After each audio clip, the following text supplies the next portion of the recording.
Bab 1 Lamaran yang Mengubah Takdir. Pagi itu, langit ibu kota tampak kelabu.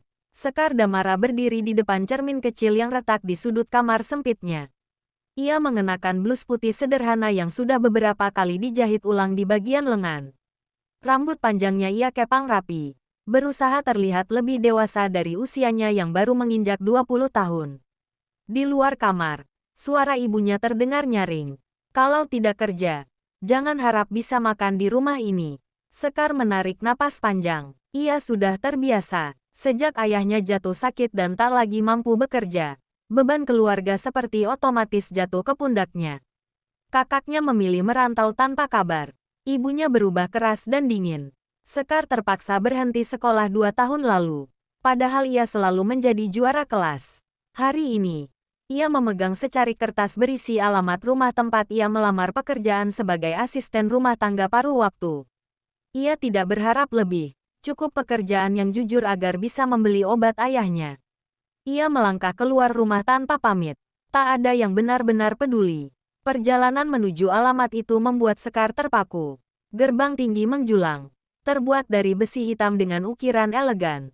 Di baliknya terlihat taman luas dengan air mancur di tengah. Rumah itu bukan sekadar besar, itu seperti istana modern. Sekar menelan ludah. Benar, ini alamatnya, gumamnya pelan. Ia hampir mundur, namun bayangan ayahnya yang terbaring lemah membuatnya menguatkan hati. Dengan tangan sedikit gemetar, ia menekan bel. Tak lama, seorang pria parubaya berseragam rapi membuka pintu. Ya, saya, Sekar Damara. Saya datang untuk wawancara pekerjaan, Pak. Pria itu menatapnya dari atas ke bawah, lalu mengangguk singkat. Tunggu. Beberapa menit kemudian, Sekar dipersilakan masuk ke ruang tamu yang begitu luas hingga langkahnya terasa kecil. Lantai marmer berkilau. Lampu gantung kristal memantulkan cahaya lembut. Dan aroma ruangan itu bersih, mahal. Jantungnya berdetak lebih cepat. Lalu suara langkah berat terdengar dari arah tangga. Sekar menoleh. Seorang pria tinggi dengan setelan hitam turun perlahan. Wajahnya tegas. Rahangnya kuat. Tatapannya tajam seperti tak pernah tersentuh kelembutan. Rambutnya tersisir rapi. Aura dingin menyelimutinya. Jason Hutama. Nama itu dikenal di mana-mana. Pewaris keluarga Hutama. Salah satu konglomerat terbesar di ibu kota. Sosok yang jarang tersenyum dan selalu terlihat tak tersentuh. Sekar refleks menunduk. Jason berhenti beberapa langkah darinya. Nama, suaranya rendah dan datar. Sekar Damara. Tuan. Umur, 20 tahun. Jason memperhatikannya lebih lama dari yang Sekar kira perlu. Tatapannya bukan sekadar menilai pakaian atau penampilan, seolah membaca isi pikirannya. Kamu tahu rumah ini bukan tempat kecil. Pekerja di sini harus disiplin dan tidak banyak bicara. Saya mengerti, Tuan. Kamu pernah bekerja sebelumnya. Sekar menggenggam ujung tas kainnya. Pernah membantu di warung makan dan menjadi buruh pabrik, Tuan. Hening beberapa detik. Jason menoleh pada pria parubaya tadi. Pak Arman. Biarkan dia bekerja percobaan 1 minggu. Sekar terkejut. Ia tak menyangka diterima secepat itu. Terima kasih, Tuan. Ucapnya cepat. Sedikit membungkuk. Jason tidak tersenyum. Jangan berterima kasih dulu. Jika kamu tidak memenuhi standar, kamu keluar. Nada suaranya dingin, tanpa emosi. Namun saat Jason berbalik untuk kembali menaiki tangga, langkahnya sempat terhenti sepersekian detik. Entah mengapa, ada sesuatu dalam mata gadis itu yang berbeda. Bukan ketakutan, bukan ambisi, melainkan keteguhan yang jarang ia lihat. Hari pertama bekerja, Sekar langsung memahami satu hal. Rumah ini sangat sunyi. Meski besar dan megah, suasananya terasa kosong. Jason jarang terlihat. Ia lebih banyak berada di ruang kerja atau pergi sejak pagi dan pulang larut malam. Para staf bekerja dalam diam, seolah takut membuat kesalahan kecil. Namun Sekar tidak mengeluh. Ia membersihkan, merapikan, dan bekerja sebaik mungkin. Sore itu, hujan turun deras tiba-tiba. Petir menyambar, membuat listrik sempat padam beberapa detik. Sekar yang sedang merapikan ruang kerja Jason terkejut ketika pintu terbuka tiba-tiba. Jason berdiri di sana. Wajahnya tampak lebih tegang dari biasanya. Siapa yang menyuruhmu masuk ke ruangan ini? Tanyanya tajam. Saya hanya membersihkan, Tuan. Petir kembali menyambar. Cahaya lampu berkedip. Jason menghela napas, seolah lelah oleh sesuatu yang tak terlihat. Sekar baru menyadari, di balik wajah dingin itu, ada bayangan kesepian yang dalam. Hujan makin deras, dan tanpa keduanya sadari, malam itu menjadi awal dari rangkaian peristiwa yang akan mengubah hidup mereka selamanya. Bab 2 Hujan dan garis yang terlewati. Hujan turun tanpa peringatan. Langit yang sejak sore kelabu akhirnya menumpahkan isinya tepat saat Sekar selesai membersihkan ruang kerja Jason. Suara rintik yang awalnya pelan berubah menjadi deras, menghantam jendela besar dengan bunyi berirama. Sekar berdiri canggung di tengah ruangan ketika Jason masuk. Tatapan pria itu tajam. Siapa yang menyuruhmu masuk ke sini? Suaranya rendah, tegas. Saya hanya menjalankan jadwal pembersihan. Tuan, jawab Sekar cepat, menunduk.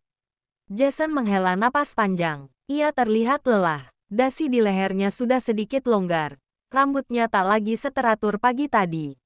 Petir menyambar, lampu berkedip, dan tiba-tiba listrik padam. Ruangan besar itu hanya diterangi kilatan cahaya dari luar jendela. Sekar terdiam. Ia takut gelap sejak kecil, tapi berusaha menenangkan diri. Pak Arman, panggil Jason. Namun tak ada jawaban. Suara hujan terlalu keras. Sekar meraih senter kecil dari laci meja yang tadi ia rapikan. Tangannya sedikit gemetar saat menyalakannya.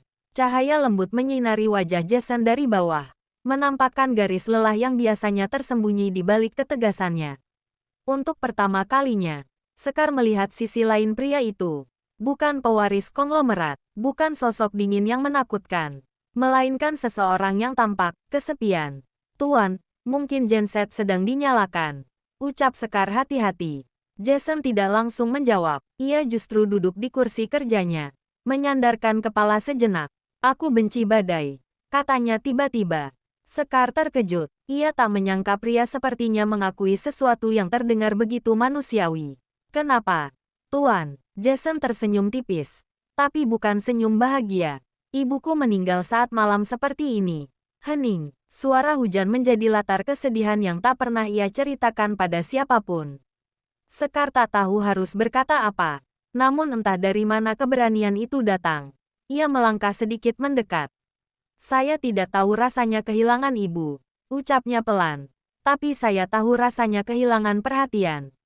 Jason menatapnya, untuk pertama kalinya tanpa jarak.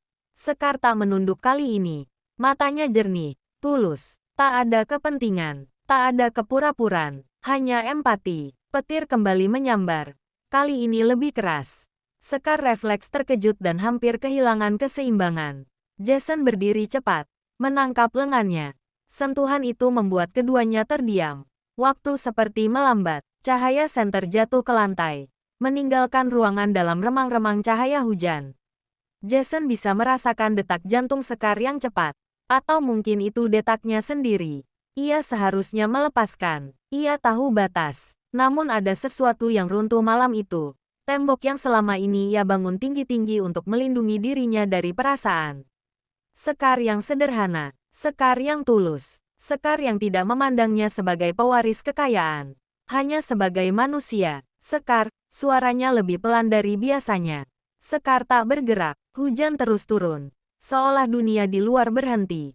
Dan di tengah gelap yang hanya diterangi kilatan cahaya sesaat, dua hati yang sama-sama kesepian melangkah melewati garis yang tak pernah mereka rencanakan. Malam itu menjadi rahasia. Rahasia yang tak bisa mereka ulang. Dan tak bisa mereka hapus. Pagi datang terlalu cepat. Sekar terbangun dengan perasaan campur aduk, bingung, takut, dan menyesal. Jason sudah berdiri di dekat jendela, mengenakan kemeja rapi seperti biasa. Wajahnya kembali dingin, tak terbaca. Kejadian semalam tidak perlu dibahas, ucapnya tanpa menoleh. Nada suaranya datar, profesional. Sekar menunduk, menahan getaran di hatinya. Baik, Tuan. Fokuslah pada pekerjaanmu. Kalimat itu seperti garis pemisah. Antara hati dan logika. Antara perasaan dan tanggung jawab. Sekar meninggalkan ruangan dengan langkah pelan. Ia tidak tahu bahwa malam itu akan membawa konsekuensi jauh lebih besar dari sekadar rasa bersalah. Dan Jason, yang kembali menjadi pria dingin seperti biasa, tidak tahu bahwa takdir sedang menyiapkan kejutan terbesar dalam hidupnya. Bab 33 Detak Jantung. 2 minggu setelah malam hujan itu, Sekar mulai merasa tubuhnya berbeda. Awalnya ia mengira hanya kelelahan.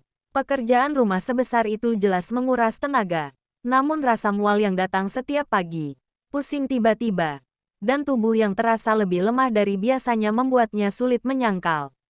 Ia berdiri di dapur pagi itu, mencium aroma kopi yang biasanya biasa saja, namun kini terasa begitu menyengat hingga membuatnya menutup mulut. "Sekar, kamu pucat," ujar salah satu staf dapur. "Saya tidak apa-apa," jawabnya pelan. Namun belum sempat menyelesaikan kalimatnya, pandangannya menggelap, tubuhnya ambruk ke lantai. Ketika Sekar membuka mata, langit-langit kamar yang asing menyambutnya. Bukan kamar kecil staf, ini kamar tamu utama, besar, terang, dan beraroma lembut. Jason berdiri tak jauh dari ranjang. Wajahnya sulit ditebak. "Sudah sadar?" tanyanya datar. Sekar langsung bangkit duduk, panik. "Maaf, Tuan, saya tidak sengaja." "Diam dulu." Nada suaranya tegas, tapi bukan marah. "Dokter sedang dalam perjalanan." Jantung Sekar berdegup lebih cepat. "Dokter." Tak lama kemudian, seorang dokter parubaya datang dengan tas medis. Pemeriksaan berlangsung cukup lama. Jason berdiri di sudut ruangan. Tangan dimasukkan ke saku celana. Rahangnya menegang. Sekar menggenggam spray dengan gelisah. Dokter akhirnya melepas stetoskopnya dan menatap mereka bergantian. "Selamat." Sekar berkedip. "Maaf, saudari sedang hamil." Ruangan terasa sunyi, seolah suara di dunia berhenti. Sekar menoleh perlahan ke arah Jason. Wajah pria itu membeku. "Hamil," ulangnya pelan. Dokter mengangguk. "Untuk memastikan kondisi secara detail, sebaiknya dilakukan USG hari ini juga. Saya sudah siapkan jadwal di rumah sakit." Sekar merasa napasnya memburu. Pikirannya kacau. Ia tahu apa arti ini. Jason menatapnya lama. Tak ada amarah, tak ada kepanikan yang meledak. Hanya keheningan yang dalam. "Kita ke rumah sakit sekarang," katanya akhirnya. Beberapa jam kemudian, Sekar berbaring di ruang pemeriksaan. Layar monitor di samping ranjang menampilkan bayangan hitam putih yang tak ia mengerti. Jason berdiri di sampingnya. Kali ini lebih dekat dari biasanya. Dokter kandungan tersenyum kecil sambil menggerakkan alat USG. "Ini cukup unik," ucapnya. Sekar menahan napas. Jason mengerutkan kening. "Apa maksudnya?" Dokter menunjuk layar. "Saya mendeteksi 3 kantung kehamilan." "Hening." "3?" Jason bertanya. Suaranya sedikit berubah. Dokter tersenyum lebih lebar. "Ya, Tuan, ibu ini mengandung kembar 3. Dunia seperti runtuh dan terbangun kembali dalam 1 detik. Sekar menutup mulutnya. Air mata langsung mengalir tanpa bisa ia tahan. Jason terdiam. 3, bukan 1, bukan 2, 3 kehidupan kecil, dan yang lebih mengguncang dari segalanya. Ia selama ini dinyatakan memiliki kemungkinan sangat kecil untuk memiliki keturunan. Rumor tentang dirinya tidak bisa memiliki anak telah lama beredar di kalangan keluarga besar dan dunia bisnis. Namun kini, 3 detak jantung kecil terdengar samar melalui alat medis. Degup, degup, degup. Jason merasa dadanya sesak oleh sesuatu yang tak pernah ia rasakan sebelumnya. Bukan ketakutan, bukan marah, melainkan takjub. Ia menatap Sekar. Gadis itu menangis dalam diam. Wajahnya campuran antara takut dan bingung. Jason menelan ludah. "Apakah kondisi mereka sehat?" tanyanya pelan. "Sejauh ini stabil. Tapi kehamilan kembar 3 termasuk risiko tinggi. Ibu harus mendapat perawatan maksimal dan istirahat cukup." "Jelas dokter." Jason langsung mengangguk. "Pastikan ia mendapatkan semuanya." Sekar menoleh cepat. "Semuanya." Di dalam mobil perjalanan pulang, suasana hening. Sekar memeluk tasnya erat-erat. "Tuan." Suaranya hampir tak terdengar. Jason tidak menoleh, tapi ia mendengarkan. "Saya tidak pernah berniat." "Aku tahu." Jawaban itu membuat Sekar terdiam.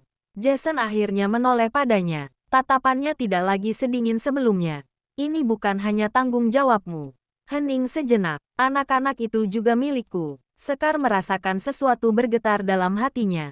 Namun ia tahu, hidupnya tidak akan pernah sama lagi. Dan Jason Hutama, pria yang dikenal tak bisa memiliki keturunan, kini harus menerima kenyataan bahwa ia akan menjadi ayah dari 3 bayi sekaligus. Takdir telah mengambil langkah yang terlalu besar untuk diabaikan. Dan ini baru permulaan. Bab 4 Tawaran yang mengikat. Sejak hari pemeriksaan itu, suasana di antara Sekar dan Jason berubah. Bukan lebih dekat, justru lebih hati-hati. Sekar kini menempati kamar tamu di lantai 2. Bukan lagi kamar staf. Keputusan itu dibuat Jason tanpa banyak penjelasan. Kehamilan kembar 3 berisiko tinggi. Katanya singkat saat Pak Arman mengatur perpindahan barang Sekar. Dia tidak boleh kelelahan. Sekar berdiri canggung di tengah kamar luas dengan jendela besar menghadap taman. Tempat tidur empuk, lemari kayu mahal, kamar mandi pribadi. Semua terasa asing. Ia seharusnya bersyukur, namun yang ia rasakan justru jarak. Malam itu, Jason memanggilnya ke ruang kerja. Sekar mengetuk pelan. Masuk. Jason berdiri di dekat meja. Beberapa berkas terbuka di depannya. Wajahnya serius seperti biasa. Kita perlu membicarakan situasi ini dengan jelas. Sekar menggenggam ujung bajunya. Baik, Tuan. Jason menatapnya langsung. Anak-anak itu akan lahir sebagai bagian dari keluarga utama. Kalimat itu membuat Sekar terdiam. Aku akan mengakui mereka. Secara hukum dan publik, Sekar tak menyangka ia akan sejauh itu. Tapi, lanjut Jason. Kehamilan ini tidak boleh menjadi bahan gosip. Kamu akan tinggal di sini sampai melahirkan. Sekar menunduk. Bagaimana dengan keluarga saya? Jason terdiam beberapa detik. Kamu ingin kembali ke sana? Sekar teringat tatapan ibunya yang penuh tuduhan. Rumah sempit yang tak lagi terasa seperti rumah. Namun tetap saja, itu keluarganya. Saya hanya tidak ingin mereka salah paham. Jason berjalan perlahan mendekat. Jika mereka memperlakukanmu dengan baik, aku tidak akan ikut campur. Nada suaranya berubah sedikit lebih dalam. Tapi jika mereka menyakitimu, aku tidak akan diam. Sekar mengangkat wajahnya. Untuk pertama kalinya, ancaman dalam kalimat itu bukan terasa menakutkan, melainkan melindungi. Keesokan harinya, Sekar memutuskan pulang sebentar untuk memberitahu keluarganya. Jason tidak melarang, namun ia mengirim mobil dan sopir untuk mengantar. Rumah kecil itu terasa lebih sempit dari sebelumnya. Ibunya membuka pintu dengan wajah tak sabar. Kamu baru ingat pulang. Sekar menarik napas. Bu, aku ingin bicara. Namun belum sempat ia menjelaskan. Tetangga mulai berbisik melihat mobil mewah terparkir di depan gang. Ibunya memperhatikan pakaian Sekar yang lebih rapi dari biasanya. Kamu kerja di mana sebenarnya? Sekar mencoba jujur. Ia menceritakan semuanya, pekerjaan, kehamilan, dan tanggung jawab Jason. Hening beberapa detik, lalu suara tamparan menggema di ruangan kecil itu. Kamu memalukan, bentak ibunya. Sekar memegang pipinya yang perih. Ayahmu sakit, dan kamu malah membawa aib. Kata-kata itu lebih menyakitkan dari tamparan. Saat itulah suara langkah berat terdengar di luar rumah. Jason berdiri di ambang pintu. Wajahnya dingin, tatapannya tajam. Ia tidak berteriak, tidak marah. Namun kehadirannya saja membuat ruangan terasa lebih kecil. Saya rasa cukup. Ibunya terdiam. Jason melangkah masuk, berdiri di samping Sekar. Mulai hari ini, Sekar tidak lagi menjadi beban keluarga ini. Ia mengeluarkan sebuah map dari tas asistennya. Utang rumah sakit ayahnya sudah saya lunasi. Biaya hidup ke depan juga sudah saya siapkan. Ibunya tertegun. Tapi, lanjut Jason dengan suara rendah. Jika ada satu kata pun yang menyakiti ibu dari anak-anak saya pastikan konsekuensinya tidak ringan. Hening. Sekar menatapnya tak percaya. Bukan karena ancamannya, tapi karena kalimat itu. Ibu dari anak-anak saya. Jason menggenggam pergelangan tangan Sekar dengan lembut. Ayo pulang. Dan untuk pertama kalinya sejak semua ini terjadi, Sekar merasa ia tidak sendirian. Malam itu, di balkon rumah besar itu, Sekar berdiri menatap langit. Jason datang tanpa suara. Kamu menyesal? Tanyanya tiba-tiba. Sekar menggeleng pelan. Saya hanya tidak menyangka hidup saya berubah secepat ini. Jason menatapnya. Aku tidak pandai berbicara soal perasaan. Sekar tersenyum tipis. Saya tahu, tapi satu hal yang pasti. Lanjutnya, selama kamu di sini, tidak ada yang boleh menyakitimu. Hati Sekar bergetar, bukan karena kekuasaan, bukan karena harta, melainkan karena kesungguhan dalam suara pria itu. Tawaran Jason bukan hanya tentang tempat tinggal, bukan hanya tentang tanggung jawab, Itu adalah ikatan. Ikatan yang perlahan mulai terasa lebih dari sekadar kewajiban. Dan tanpa mereka sadari, jarak di antara keduanya semakin menipis. Bab 5 tanpa ampun. Kabar tentang kehamilan Sekar akhirnya menyebar. Entah dari mana asalnya. Gosip itu sampai ke telinga beberapa mantan rekan pabriknya. Foto mobil mewah yang menjemputnya di gang kecil sudah beredar di media sosial lokal, lengkap dengan bisik-bisik tak sedap. Sekar mencoba mengabaikan semuanya. Ia kini lebih sering berada di rumah besar itu, mengikuti jadwal kontrol dokter dan istirahat yang ketat. Namun suatu pagi, ia memutuskan pergi ke minimarket dekat pabrik lamanya untuk membeli beberapa barang pribadi. Ia hanya ingin berjalan sebentar, merasa normal. Namun begitu ia melangkah keluar dari minimarket, suara tawa kecil terdengar. Itu dia. Sekar berhenti. 3 perempuan yang dulu bekerja bersamanya berdiri tak jauh dari sana. Wah, sekarang jadi nyonya ya. Salah satu dari mereka menyindir. Sekar menunduk, mencoba melewati mereka. Namun satu langkah menghalangi jalannya. Hebat juga kamu. Baru kerja sebentar sudah dapat bos kaya. Ucapan itu disertai tawa mengejek.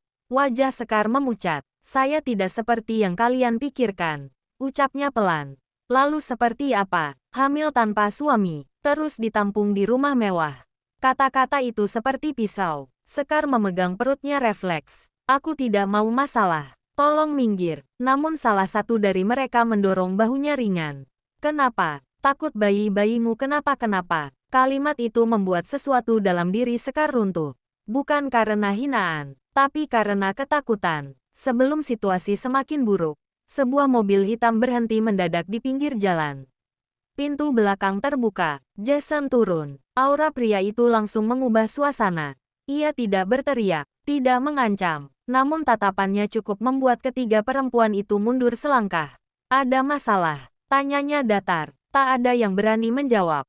Jason menoleh pada Sekar. Kamu baik-baik saja. Sekar mengangguk pelan, meski matanya berkaca-kaca. Jason lalu memandang ketiga perempuan itu satu persatu. Saya tidak peduli apa yang kalian pikirkan tentang saya. Hening. Tapi saya sangat peduli jika ada yang menyentuh atau mengancam ibu dari anak-anak saya. Salah satu dari mereka mencoba membela diri. Kami hanya bercanda. Bercanda. Jason memotong dingin. Ia mengeluarkan ponsel dan berbicara singkat pada seseorang di seberang sana. Pak Rudy, tinjau kembali kontrak karyawan bagian produksi shift B. Saya ingin laporan disiplin lengkap hari ini. Ketiganya langsung pucat. Mereka tahu siapa Pak Rudy. Direktur pabrik itu berada di bawah salah satu anak perusahaan keluarga utama.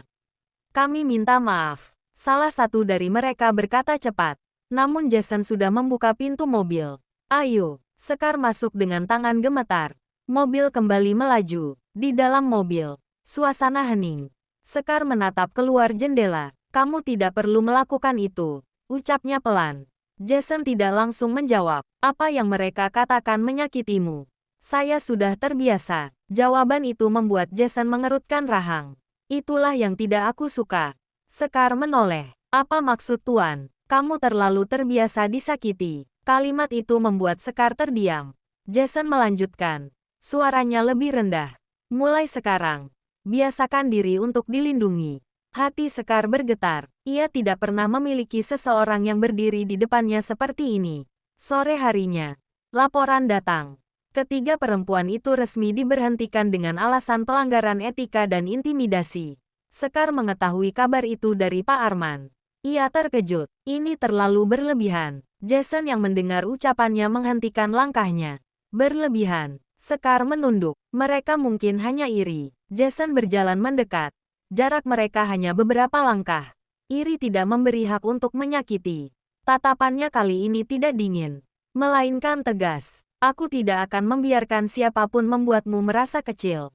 Sekar menelan ludah. Kenapa Tuan melakukan semua ini? Jason terdiam sejenak. Karena aku peduli. Jawaban itu hampir keluar. Namun ia menahannya. Karena itu tugasku. Namun dalam hati, Jason mulai menyadari satu hal yang tak bisa lagi ia sangkal. Ini bukan sekadar tanggung jawab. Bukan sekadar melindungi ibu dari anak-anaknya. Ia marah karena Sekar disakiti. Ia terganggu karena Sekar menangis. Dan itu bukan perasaan yang bisa dijelaskan dengan logika bisnis. Malam itu, Jason berdiri lama di ruang kerjanya. Untuk pertama kalinya dalam hidupnya, ia takut bukan pada kehilangan harta, melainkan pada kemungkinan kehilangan seseorang. Dan Sekar, tanpa sadar telah menjadi seseorang itu. Bab 6 hal-hal kecil yang tak terucap. Sejak kejadian di pabrik, Sekar semakin jarang keluar rumah. Bukan karena Jason melarang, justru karena ia merasa aman di dalamnya. Rumah besar itu yang dulu terasa asing, kini perlahan berubah menjadi tempat bernaung. Namun perubahan terbesar bukan pada rumah itu, melainkan pada Jason. Pagi itu, Sekar terbangun karena rasa mual yang lebih kuat dari biasanya. Ia berusaha bangun sendiri, tapi tubuhnya terasa berat. Perutnya yang mulai membesar membuat gerakannya lebih lambat. Belum sempat ia turun dari tempat tidur, pintu kamar diketuk pelan. "Masuk," jawabnya pelan. Jason berdiri di sana, membawa nampan. Sekar membeku. Di atas nampan itu ada segelas air hangat, biskuit tawar, dan irisan lemon. "Kata dokter, ini bisa membantu mual pagi," ucap Jason tanpa menatap langsung. Sekar berkedip. "Tuan, Anda tidak perlu. Sudah kubilang, biasakan diri dilindungi." Nada suaranya tetap datar, tapi kini tak lagi terasa dingin. Sekar menerima nampan itu dengan tangan sedikit gemetar. "Terima kasih." Jason hanya mengangguk singkat, lalu berbalik hendak pergi. Namun sebelum keluar, ia berhenti. "Kalau kamu merasa pusing lagi, panggil saja." Pintu tertutup pelan. Sekar menatap makanan di tangannya, lalu tanpa sadar tersenyum kecil. Hal kecil, tapi berarti besar. Hari-hari berikutnya, perhatian Jason muncul dalam bentuk yang tak pernah ia akui. Ia memindahkan ruang kerja sementara ke lantai bawah agar tidak terlalu jauh dari kamar Sekar. Ia mengganti seluruh karpet rumah agar tidak licin. Ia bahkan memasang pegangan tambahan di kamar mandi. Semua tanpa banyak bicara. Suatu sore, Sekar duduk di taman belakang, membaca buku tentang kehamilan kembar. Jason duduk di kursi seberang, berpura-pura membaca laporan bisnis. "Apa bayi kembar 3 sering lahir prematur?" tanya Sekar tiba-tiba. Jason langsung mengangkat kepala. "Risikonya lebih tinggi." Sekar terdiam. "Takut?" tanyanya pelan. Sekar mengangguk jujur. "Aku juga," jawab Jason. Jawaban itu membuat Sekar menatapnya. Jason tersenyum tipis, senyum yang jarang ia perlihatkan.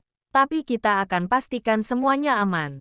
Kita, bukan kamu, bukan aku. Kita." Malam itu, hujan kembali turun. Namun berbeda dari malam sebelumnya. Sekar duduk di ruang keluarga ketika listrik tiba-tiba padam sesaat. Refleks. Ia sedikit terkejut. Jason yang berada tak jauh darinya langsung berdiri. "Kamu baik-baik saja?" Sekar tersenyum kecil. "Saya tidak takut gelap." Jason terdiam beberapa detik. "Aku yang takut," katanya pelan. Sekar menatapnya. "Aku takut sesuatu terjadi pada kalian." Kalimat itu keluar begitu saja, tanpa filter, tanpa pertahanan. Sekar merasakan dadanya menghangat. "Tuan." Jason menghela napas panjang. "Aku tidak tahu kapan ini berubah." Hening. "Tapi sekarang, setiap kali kamu terlambat menjawab panggilan, aku cemas. Setiap kali kamu pucat, aku panik. Setiap kali kamu tersenyum, aku lega."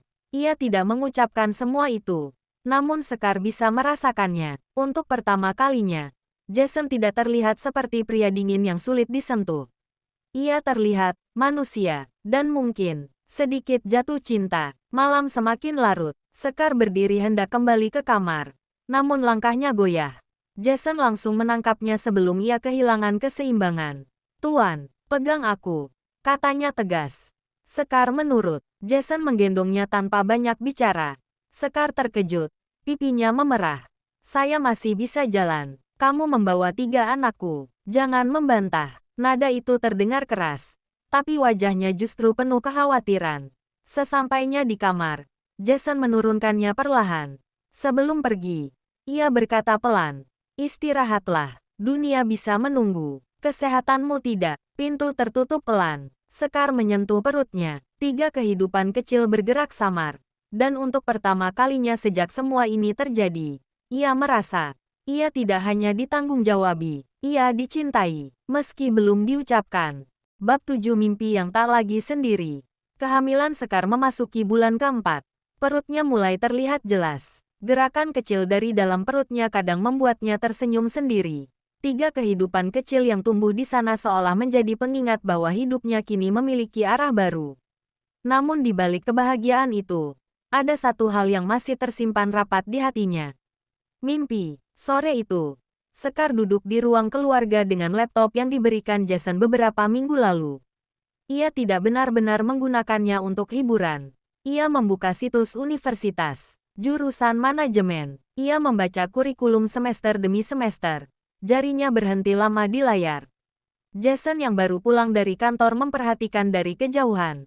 "Kamu sedang apa?" tanyanya. Sekar sedikit terkejut. "Ah, tidak apa-apa." Jason berjalan mendekat dan berdiri di belakangnya.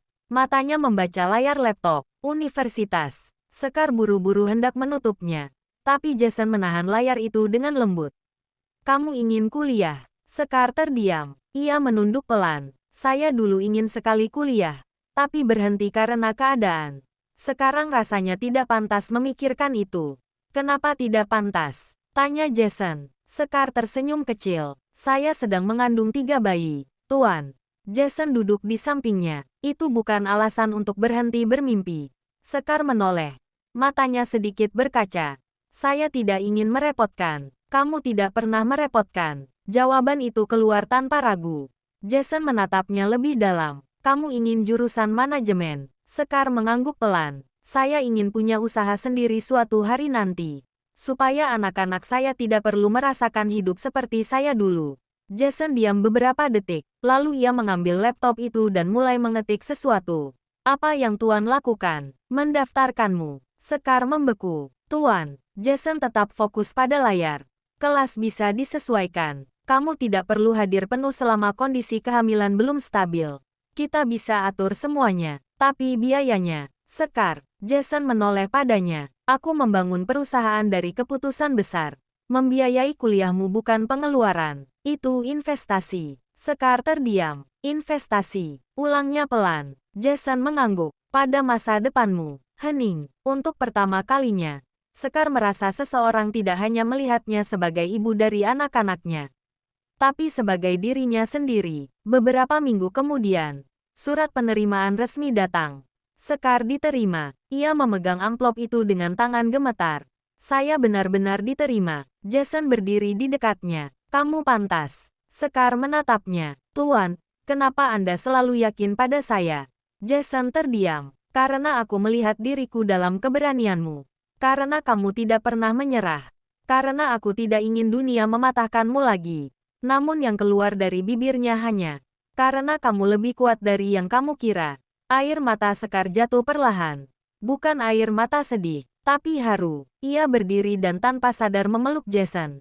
Tubuh Jason sedikit kaku di awal. Namun perlahan, tangannya terangkat dan membalas pelukan itu. Hangat, tenang, tidak tergesa. Untuk pertama kalinya, pelukan itu bukan karena situasi, bukan karena ketakutan, tapi karena perasaan. Jason menutup mata sejenak. Ia tahu satu hal dengan pasti sekarang. Ia tidak lagi hanya ingin melindungi Sekar. Ia ingin melihatnya tumbuh, dan ia ingin berada di sisinya saat itu terjadi. Malam itu, Sekar berdiri di balkon, memegang surat penerimaan itu. Angin malam berhembus lembut. Jason berdiri di sampingnya. "Terima kasih," ucap Sekar pelan. "Untuk apa?" "Untuk tidak membuat saya merasa kecil." Jason menatap langit kota yang penuh cahaya. "Aku hanya tidak ingin kamu meragukan dirimu sendiri." Sekar tersenyum. Dan di antara gemerlap lampu ibu kota, mimpi yang dulu terasa jauh kini terasa nyata.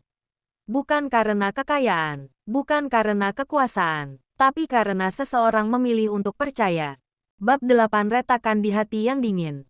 Kehamilan Sekar memasuki bulan kelima. Perutnya kini jelas membulat. Gerakan kecil dari dalam kadang terlihat dari luar, membuat Jason beberapa kali terpaku tanpa sadar. Namun ada hal lain yang berubah. Sekar mulai aktif mengikuti kelas daring dari universitasnya. Jadwalnya teratur, tugasnya menumpuk, dan wajahnya kembali bersinar seperti gadis yang memiliki tujuan. Jason memperhatikannya. Terlalu sering. Suatu siang, Sekar sedang mengikuti kelas video call di ruang kerja kecil yang disiapkan Jason untuknya. Jason kebetulan baru pulang lebih awal. Ia melewati ruangan itu dan mendengar suara tawa Sekar. Ringan, lepas. Ia berhenti tanpa sadar. Dari balik pintu yang sedikit terbuka, ia melihat Sekar tersenyum ke arah layar laptop. Terima kasih, Kak Arga. Penjelasannya jadi lebih jelas, ucap Sekar. Jason mengerutkan kening. Kak Arga, di layar tampak seorang pria muda. Dosen atau asisten dosen mungkin, yang tersenyum balik. Kalau ada kesulitan lagi, jangan sungkan hubungi saya, Sekar. Nada suaranya ramah, terlalu ramah.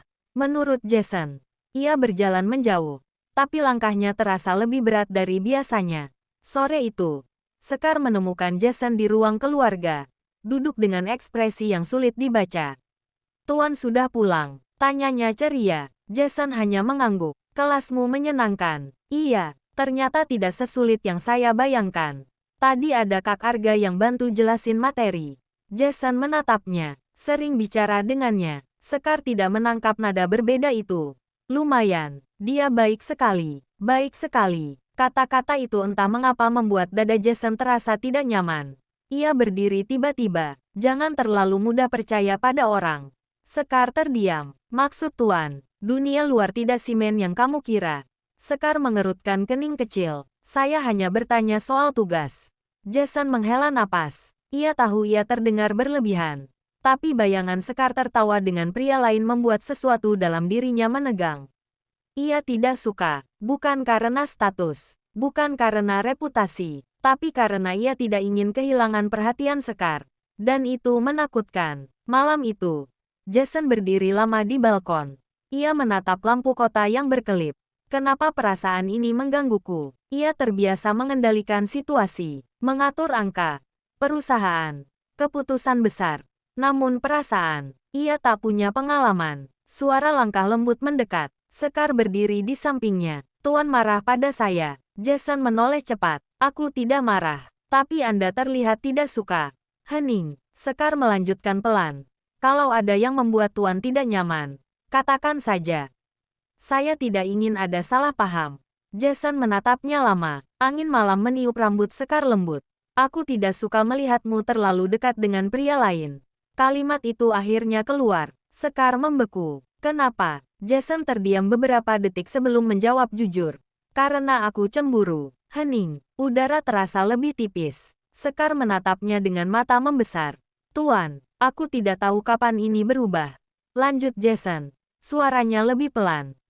Awalnya hanya tanggung jawab. Tapi sekarang, aku ingin kamu tersenyum karena aku. Bukan orang lain. Sekar merasakan jantungnya berdetak lebih cepat. Jason, itu pertama kalinya ia memanggil namanya tanpa embel-embel. Jason sedikit terkejut. Sekar tersenyum lembut. Saya tidak melihat siapapun selain Anda. Jason menatapnya dalam. Benarkah? Sekar mengangguk. Yang menemani saya kontrol. Yang menyiapkan makanan saat saya mual.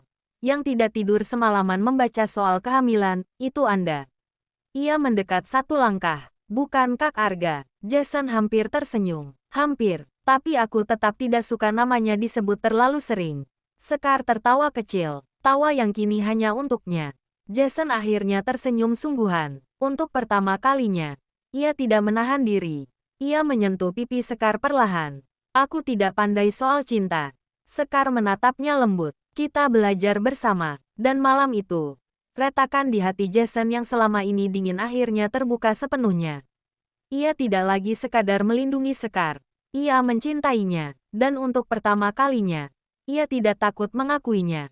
Bab 9 di bawah cahaya kota. Kehamilan Sekar memasuki bulan ke-7. Pergerakan 3 bayi di dalam perutnya kini sering terlihat jelas. Setiap kali itu terjadi, Jason selalu berhenti dari apapun yang sedang ia lakukan. Seperti malam ini, Sekar duduk di sofa ruang keluarga, memegang perutnya sambil tersenyum kecil. Jason, panggilnya lembut. Jason yang sedang membaca laporan langsung mengangkat kepala. Ia berjalan mendekat tanpa ragu. Gerak lagi, tanyanya. Sekar mengangguk. Jason berlutut di depannya. Sesuatu yang dulu tak pernah ia bayangkan akan ia lakukan. Tunjukkan. Sekar mengambil tangannya dan menempelkannya perlahan di perutnya. Beberapa detik hening. Lalu, gerakan kecil terasa. Jason terdiam. Matanya melembut. Itu yang kedua, ujar Sekar pelan. Yang satu lagi seringnya aktif malam. Jason tidak berkata apa-apa, ia hanya tetap menempelkan tangannya, seolah takut melewatkan satu detik pun. Untuk pertama kalinya dalam hidupnya, ia merasa benar-benar utuh. Beberapa hari kemudian, Jason mengajak Sekar keluar. Bukan ke rumah sakit, bukan ke urusan bisnis. Hanya berjalan sebentar ke balkon lantai atas rumah yang menghadap gemerlap kota. Lampu ibu kota berkilauan seperti bintang yang jatuh ke bumi. Sekar berdiri di sampingnya, mengenakan cardigan lembut yang selalu Jason pastikan tersedia saat malam mulai dingin. "Kenapa tiba-tiba ke sini?" tanya Sekar. Jason menatap kota di depan mereka. "Aku ingin berbicara." Nada suaranya membuat Sekar menoleh. "Serius, namun berbeda dari biasanya. Aku sudah memikirkan banyak hal," lanjut Jason. "Tentang kamu, tentang anak-anak." Hening beberapa detik. "Awalnya aku hanya ingin bertanggung jawab." Sekar menunduk pelan. "Aku tidak ingin kamu merasa terpaksa." Jason langsung menoleh padanya. "Aku tidak terpaksa." Angin malam meniup rambut Sekar lembut. Jason melanjutkan, lebih pelan. "Aku hanya tidak tahu bagaimana mengakui sesuatu yang tidak pernah kurasakan sebelumnya." Sekar menatapnya. "Jason." Ia menarik napas dalam. "Aku mencintaimu." Kalimat itu akhirnya keluar, tanpa ragu, tanpa topeng dingin yang biasa ia pakai. Sekar membeku. Waktu seperti berhenti. "Aku tidak mencintaimu karena kamu mengandung anak-anakku," lanjutnya. "Aku mencintaimu karena kamu tetap kuat saat dunia meremehkanmu. Karena kamu masih bermimpi di tengah kesulitan. Karena kamu membuat rumah ini terasa hidup." Air mata Sekar mengalir perlahan. Jason mendekat satu langkah. "Aku tidak ingin kamu hanya tinggal di sini sebagai ibu dari anak-anakku." Ia mengeluarkan sebuah kotak kecil dari saku jasnya. "Aku ingin kamu tinggal di sini sebagai istriku." Sekar menutup mulutnya dengan tangan gemetar. "Jason, aku tidak pandai merangkai kata romantis," ujarnya pelan. "Tapi aku tahu satu hal, aku tidak ingin membayangkan masa depan tanpa kamu." Ia membuka kotak itu. Cincin sederhana namun elegan berkilau di bawah cahaya kota. "Menikahlah denganku." Sekar. Hening. Hanya suara angin dan detak jantung. Sekar menatap pria di depannya. Pria yang dulu ia anggap dingin dan tak tersentuh. Pria yang kini berdiri dengan tatapan tulus, tanpa pertahanan. "Saya tidak punya apa-apa untuk diberikan," bisiknya. Jason tersenyum lembut. "Kamu sudah memberiku segalanya." Sekar tertawa kecil di tengah air mata. "Aku mencintaimu juga, Jason." Jawaban itu membuat bahu Jason sedikit turun, seolah beban berat akhirnya terangkat. Ia menyematkan cincin itu di jari Sekar dengan hati-hati. Lalu, tanpa tergesa, ia memeluknya. Pelukan yang lebih dalam dari sebelumnya.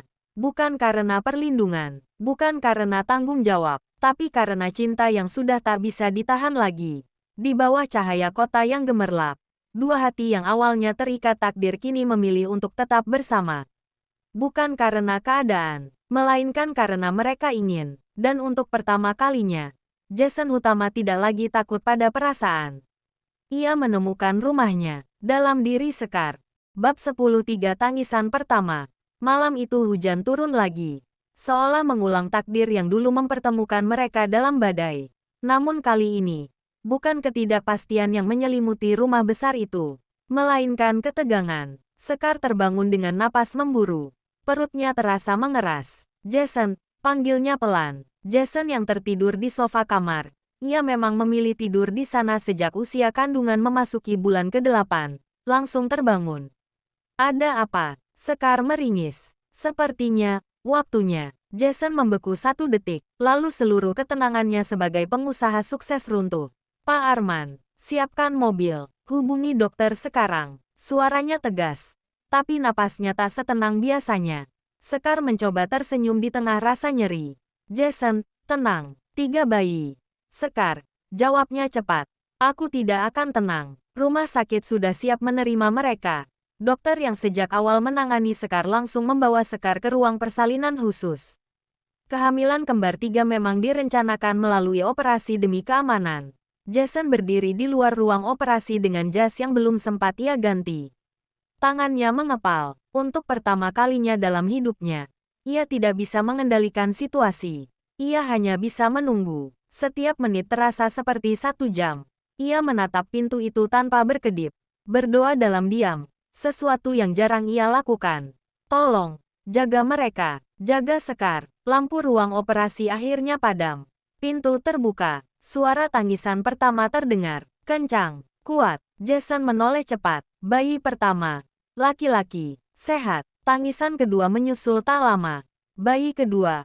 Perempuan. Stabil. Air mata Jason mulai menggenang.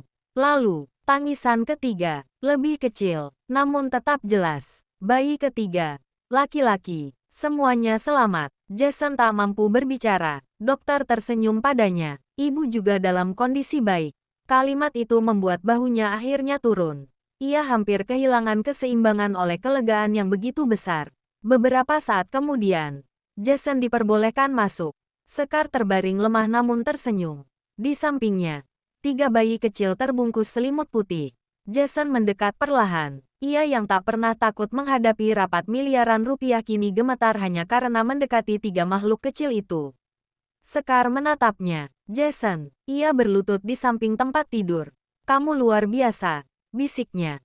Sekar tersenyum lelah. Kita luar biasa. Jason menyentuh tangan Sekar dengan hati-hati. Terima kasih. Untuk hidup ini. Untuk keajaiban ini. Untuk mengubahku. Ia menatap ketiga bayinya. Mata mereka masih terpejam. Wajah mereka kecil dan sempurna. Selamat datang. Bisiknya pelan. Sekar memperhatikan wajah Jason yang biasanya dingin kini sepenuhnya terbuka. Takut. Tanyanya lembut. Jason tersenyum kecil. Sangat. Sekar tertawa pelan. Tapi bahagia. Jason menatapnya dalam. Lebih dari yang bisa aku jelaskan. Ia mencium kening Sekar dengan lembut. Bukan ciuman penuh gairah, melainkan penuh hormat, penuh cinta. Malam itu, hujan masih turun di luar rumah sakit. Namun tak lagi membawa badai. Ia membawa awal baru. Sekar Damara yang dulu dianggap lemah kini menjadi ibu dari 3 kehidupan kecil. Jason Hutama yang dulu menutup hatinya kini menjadi ayah yang tak sabar pulang ke rumah bersama keluarganya. 3 tangisan kecil telah mengubah segalanya. Dan di antara suara mesin medis dan cahaya lampu rumah sakit, satu hal menjadi pasti. Cinta yang lahir dari takdir kini tumbuh karena pilihan. Mereka memilih satu sama lain. Setiap hari, selamanya. Epilog, rumah yang sesungguhnya. 5 tahun berlalu. Rumah besar keluarga Hutama kini tak lagi sunyi. Suara tawa, langkah kaki kecil yang berlarian, dan panggilan, Papa, atau Mama, menggema hampir setiap hari. Di taman belakang, 3 anak kembar berlari mengejar satu sama lain. Arsen, si sulung yang tenang dan protektif. Aruna, satu-satunya perempuan, ceria dan cerewet. Arka, si bungsu yang penuh rasa ingin tahu.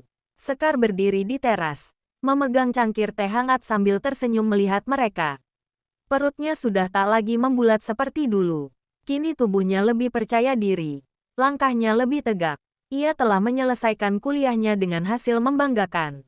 Bahkan kini, ia memiliki usaha kecil di bidang manajemen event yang perlahan berkembang pesat. Jason berdiri di sampingnya. Tangannya otomatis meraih jemari Sekar. Kamu terlihat bahagia, ucapnya pelan. Sekar menoleh. Tersenyum. Aku memang bahagia. Jason menatap anak-anak mereka yang kini sedang berebut bola kecil. Dulu aku pikir hidupku sudah lengkap dengan perusahaan dan pencapaian, katanya perlahan. Sekar tertawa kecil. Dan sekarang, Jason menatapnya dalam. Sekarang aku tahu. Semua itu tidak berarti tanpa kalian.